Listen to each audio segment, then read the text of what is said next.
السلام علیکم ورحمۃ اللہ وبرکاتہ۔ ڈیئر اسٹوڈنٹس، امید ہے آپ خیریت سے ہوں گے۔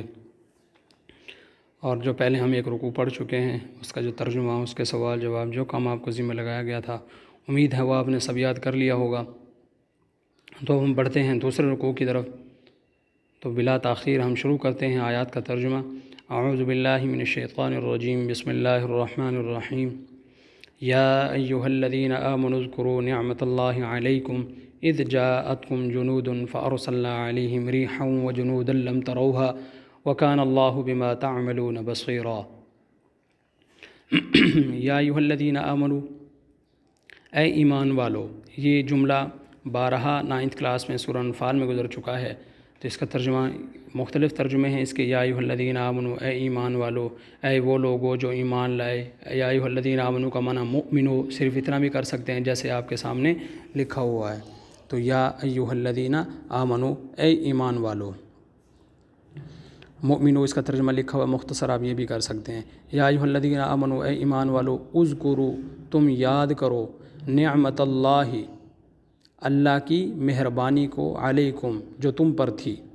اے ایمان والو، یاد کرو تم اللہ کے احسان کو، علیکم، اپنے اوپر، یعنی تمہارے اوپر جو اللہ نے احسان کیا تھا اس کو یاد کرو۔ کس وقت؟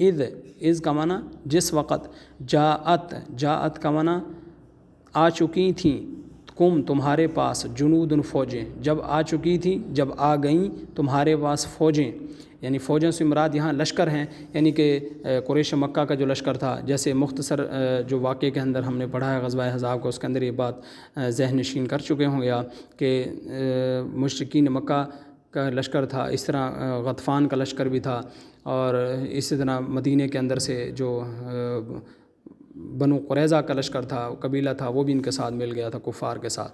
تو یہاں پر وہ لشکر مراد ہے کہ جب آ گئیں تمہارے پاس فوجیں، لشکر آ گئے، فارسلنا علیہم ریحا، تو فا کا معنی تو، ارسلنا، ہم نے بھیجی، علیہم، ان لشکروں پر، ہم نے بھیجی ان لشکروں پر۔ یہ جو لشکر جو ابھی میں نے ذکر کیے ہیں، ریحا، ایک تو ہوا بھیجی۔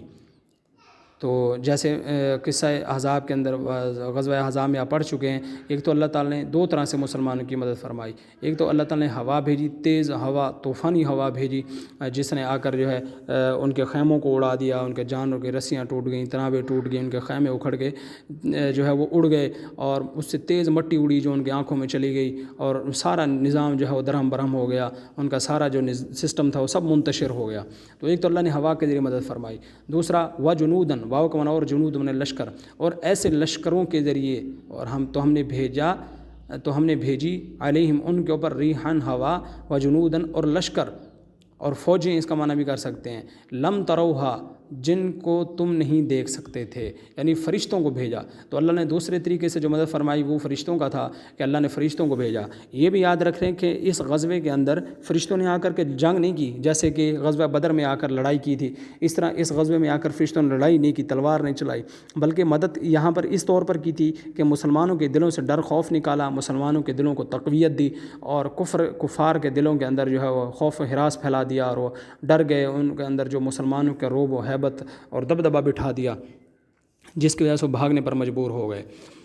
تو اس کا ترجمہ پھر دیکھ لیں۔ یا ایھا الذین آمنوا، اے ایمان والو، اذکروا، تم یاد کرو، نعمت اللہ، اللہ کے احسان کو، اللہ کی نعمت کو، علیکم، جو اپنے اوپر۔ اس کا ترجمہ یوں کر لیں، نیچے بریکٹ میں یاد کریں گے تو انہوں نے آسانی کے لیے اور بھی تھوڑا بریکٹ کے اندر بھی لکھ دیا تاکہ ترجمہ آپ پر واضح ہو جائے کہ مومنو، خدا کی اس مہربانی کو یاد کرو، یعنی اس احسان کو، اس نعمت کو یاد کرو جو اس نے تم پر اس وقت کی جب فوجیں تم پر حملہ کرنے کو آئیں، یعنی جب آ گئیں تمہارے پاس فوجیں، فارسلنا علیہم، تو ہم نے بھیجا، ہم نے بھیجی بھی کر سکتے ہیں، لیکن جب بھیجی کریں گے تو یہاں پر ریحان بنا ہوا کریں گے، اور جنودن کا معنی فوجیں کریں گے، اور جب ہم نے بھیجا کا معنی کریں گے تو یہاں پر ہم پھر معنی یوں کریں گے، تو ہم نے بھیجا علیہم، ان پر، ریحان، ایک ہوا کا طوفان، وجنودن، اور لشکر بھیجے، لم تروہا، جن کو تم نہیں دیکھ سکتے تھے۔ لم ترو، تم نہیں دیکھ سکتے تھے، یہ ہا کا معنی ان لشکروں کو تم نہیں دیکھ سکتے تھے۔ وکان اللہ بما تعملون بصیرا، واو کا معنی اور، کانا معنی ہے، اللہ تعالیٰ، ما تعملون، جو تم کام کرتے ہو، بصیراً، دیکھنے والا۔ اور جو تم کام کرتے ہو اللہ ان کو دیکھ رہا ہے۔ یعنی جو تم نے محنت مشقت کی، ثابت قدمی اور استقلال کے ساتھ تم نے لڑائی کی، خندق کھودی، بڑی مشقت اٹھائی، فاقہ بھی کاٹا، سردی بھی کاٹی، اللہ تعالیٰ تمہارے سب اعمال کو دیکھ رہا ہے، چنانچہ اللہ نے تمہاری مدد کی۔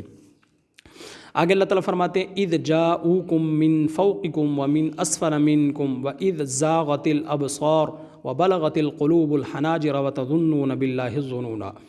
اذ جاؤکم، اذ کا معنی جب، جس وقت، یہ اذا کا معنی بھی جب ہوتا ہے، لیکن اذ کے دو معنی ہوتے ہیں، اذ کا معنی جب بھی ہوتا ہے، اذ کا معنی جس وقت بھی ہوتا ہے۔ تو یہاں پر معنی کریں گے ہم جب جو نیچے لکھا ہوا ہے، اذ معنی جب، یا اس کا معنی جس وقت بھی کر سکتے ہیں آپ۔ جس وقت جاؤکم، جاؤ آ گئیں تمہارے پاس، کون؟ وہ فوجیں، جنودن وہ فوجیں تمہارے پاس، قوم کا معنی تمہارے پاس، جب وہ آ گئیں فوجیں تمہارے پاس، یا اس کا معنی یوں بھی کر سکتے ہیں جب آ گئے وہ لشکر قوم تمہارے پاس، مین کا معنی سے، فوق معنی اوپر، قوم معنی تمہارے، تمہارے اوپر سے، ومن اسفل منکم، واو کا معنی اور، مین معنی سے، اسفل معنی نیچے، منکم معنی تمہارے، یعنی تمہارے نیچے سے بھی فوجیں چڑھائیں، اوپر سے بھی۔ اوپر سے کون سی فوجیں تھیں؟ کفار مشرکین مکہ، کفار مکہ اور بنو غطفان ہو گیا، اور نیچے سے کون سی تھیں؟ یعنی کہ خود مدینے کے اندر جو قبیلہ بنو قریظہ تھا یہودیوں کا، وہ بھی تمہارے اوپر حملہ کرنے کو تیار بیٹھا تھا، کہ جب آ گئیں تمہارے پاس۔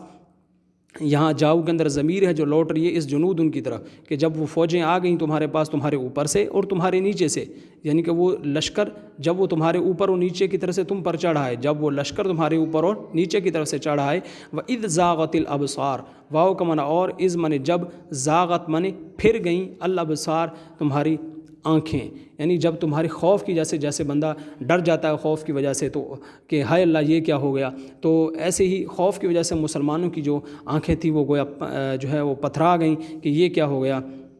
تو اللہ تعالیٰ اسی کی منظر کشی کر رہے ہیں کہ وَإِذْ زَاغَتِ الْأَبْصَارُ۔ اور یہاں پر ایک یہ لفظ یہ بھی یاد رکھ لیں کہ عموماً ہم ایک لفظ بولتے ہیں کشی، جیسے خود کشی یا منظر کشی، دیکھیں یہ لفظ اصل میں کشی ہوتا ہے، کاف کے اوپر پیش ہوتی ہے، یہ فارسی کا لفظ ہے، کشتن سے ماخوذ ہے، تو یہ ایسے ہی یہاں پر تو ہمیں بھی لفظ کا تلفظ بھی ہے وہ درست بولنا چاہیے۔ کہیں پر میں بھی جو ہے کشی پڑھ گیا ہوں گا شاید، کیونکہ عرف میں اس لیے بولتے ہیں تاکہ عرف کی وجہ سے میں نے بول دیا، ورنہ ہمیں لفظ کا تلفظ جو ہے وہ درست پڑھنا چاہیے۔ وَإِذْ زَاغَتِ الْأَبْصَارُ، واو کا معنی اور، اذ معنی جب، زاغت معنی پھر گئیں، الابصار آنکھیں، اور جب آنکھیں پھر گئیں، کیوں پھر گئیں؟ یہ اللہ یہاں بریکٹ کے اندر یہ بات لکھ دی گئی ہے وضاحت کے لیے، مارے دہشت کا، یعنی خوف کی وجہ سے ایسے عجیب سی آنکھیں جو ہے وہ ہو گئیں، اور جیسے آنکھیں باہر کو آنے لگیں۔ اور وَبَلَغَتِ الْقُلُوبُ الْحَنَاجِرَ، واو کا معنی اور، بلغت معنی پہنچ گئے، القلوب دل، الحناجر گلوں کو، اور خوف کی وجہ سے دل کس کو پہنچ گئے؟ گلوں کو، یعنی کہ یہاں پر جیسے ہم محاورے کے اندر بھی کہتے ہیں جو ہے وہ کلیجے منہ کو آ گئے، تو ایسے یہاں پر اس کا معنی وہ بھی کر سکتے ہیں آپ کے کلیجے منہ کو آ گئے، یا یہی کر لیں کہ دل گلوں تک پہنچ گئے، پہنچ گئے دل گلوں کو، یعنی خوف کی وجہ سے، ڈر کی وجہ سے۔ اور یہاں پر یاد رکھیں یہ قلوب جو ہے نا موٹے قاف کے ساتھ، دو نقطوں کے ساتھ، یہ قلب ان کی جمع ہے، اس کا مطلب دل، اور ایک ہوتا ہے قلوب جو ہے، قلوب نہیں، وہ دوسرا باریک قاف کے ساتھ ہوتا ہے قلب واحد، اس قلب کو ہونا تھا کتا، اور اس کی جمع جو ہے وہ یہ موٹے قاف کی طرح جو ہے قلوب نہیں آتی۔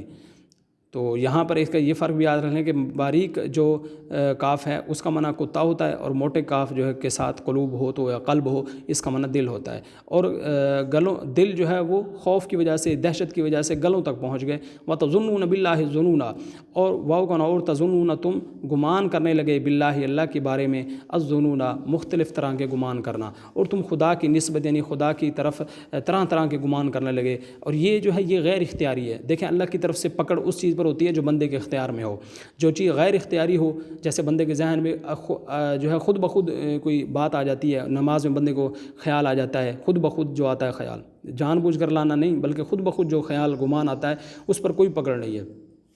تو اس لیے یہاں پر بھی خوف کی وجہ سے بندے کے ذہن میں 100 باتیں آنے لگ جاتی ہیں، بندہ کہیں مصیبت میں پھنس جاتا ہے، پتہ نہیں کیا کیا ذہن میں آنے لگ جاتا ہے۔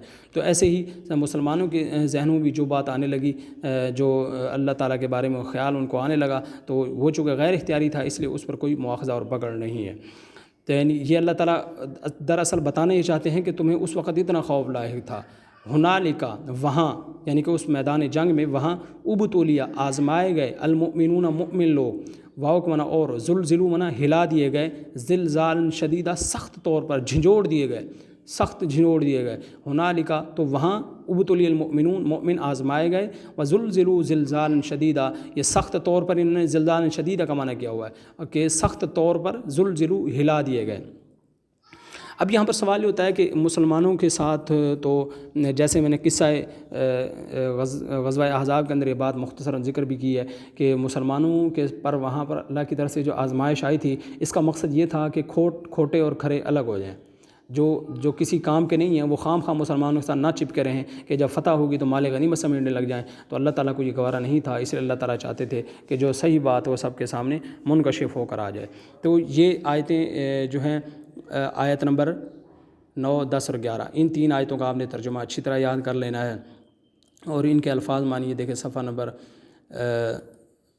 31 کے اوپر آپ کو نظر آئیں گے۔ ذاغت کا معنی لفظی معنی ٹیڑھی ہو گئی، پھر گئی، الحناجر معنی گلے، ابتلیا آزمائے گئے، یہ 3 جو لفظ ہیں ان کے معنی وہاں پر آئیں گے، یہ آپ نے اچھی طرح یاد کر لینے ہیں۔ اور دوسرا یہاں پر یہ دیکھیں یہ السؤال الاول ہے کہ سبق کی آیات کی روشنی میں بتائیے غزوہ احزاب میں اہل ایمان کو اللہ کی تائید و نصرت کیسے حاصل ہوئی۔ تو یہ 2 طریقے سے حاصل ہوئی، وہ کون سے 2 طریقے ہیں؟ ایک یہ ریحن ہے، دوسرا وجنودن ہے۔